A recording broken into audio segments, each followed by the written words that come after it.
म्हणजे काय चाललंय काय? पुणे शहरामधली दिवसेंदिवस गुन्हेगारी वाढतीये, या गोष्टी सगळ्या वाढतायत. मला हे कळत नाही की जेव्हा हे फुगे विकल्या जातात तेव्हा त्यांच्या त्या दारूची टेस्टिंग होते का? जे आपले विभागाची लोक आहेत, पोलिसांची असतील किंवा या सगळ्या दारूवर जे दृष्टी ठेवून बसलेली लोक आहेत, ते बघत नाहीत का की काय चाललंय? दारू गुत्त्यांवर हे 10 आणि 20 रुपयाला मिळणारी गोष्ट आहे.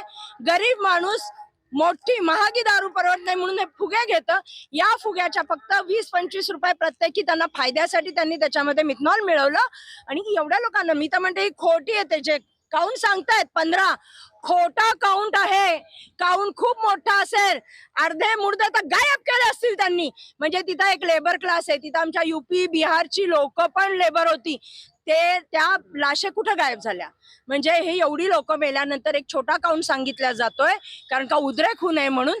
याला जबाबदार पूर्णतः सरकार आहे.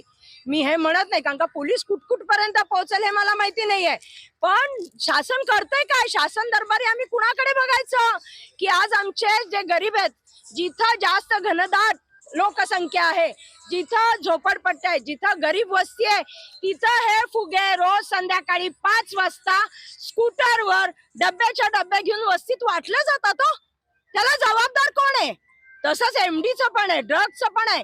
पण हे जे आहे की ज्यांनी पिल्या पिल्या मेले, म्हणजे विष विकतायत आणि आपण बघतोय केवढं निगरगट्ट सरकार आहे.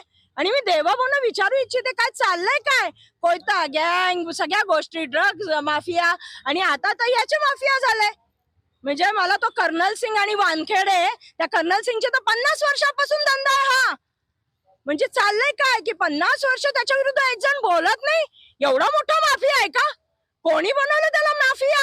मी तर म्हणते वस्त्यातल्या, वाड्या वस्त्यातल्या लोकांनी आपल्या आजूबाजूला हे गैरधंदे चाललेत, तिथे चक्क ना त्यांनी हल्लाबोल केला पाहिजे. असं आमचा आज हल्लाबोलची सुरुवात आहे. प्रत्येक भागामध्ये आम्ही जाणार आहोत आणि हल्लाबोल करणार आहोत. पोलिसांनी आम्हाला सांगितलं अरेस्ट करू, तरी आता आम्ही जाणार आहोत. आज आम्ही हे सांगू इच्छितो पोलिसांना की आम्ही काही बेकायदेशीर काम करत नाही आहोत.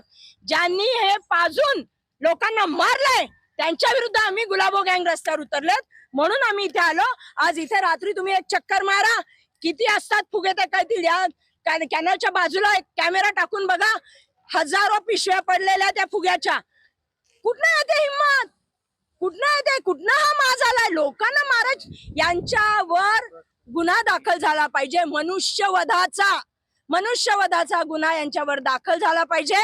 म्हणजे याच्या पुढे कोणी अशा फुग्यांमध्ये विष टाकून विकणार नाही.